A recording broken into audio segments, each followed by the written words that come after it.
Hello guys, അസ്സലാമു അലൈക്കും. ഞാൻ ഉണ്ടാക്കാൻ പോകുന്നത് മുട്ടമുളകാണ്. അതിന് വേണ്ട സാധനം തക്കാളി, ഉള്ളി, പച്ചമുളക്, കറിവേപ്പില.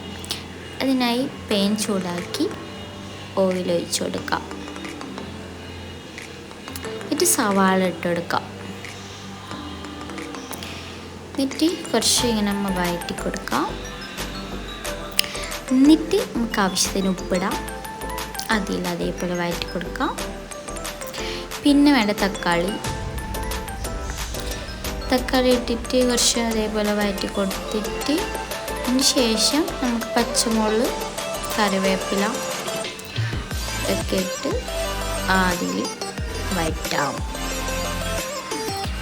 കുറച്ച് അങ്ങനെ വാടുമ്പോഴേക്ക് നമുക്ക് വേണ്ട പൊടികൾ ചേർത്ത് കൊടുക്കാം. മഞ്ഞൾപ്പൊടി, മുളക് പൊടി, മല്ലിപ്പൊടി, അങ്ങനെ അതിൽ പിന്നെയും ഇങ്ങനെ വഴറ്റി കൊടുക്കാം. എന്നിട്ട് നമുക്ക് മസാലപ്പൊടി ഇടാം. ചിക്കൻ മസാല. അതിൻ്റെ വെള്ളം ഒഴിച്ച് കൊടുക്കാം. വെള്ളം ഒഴിച്ചിട്ട് കുറച്ച് നമുക്ക് തിളക്കാൻ വെച്ച് കൊടുക്കാം.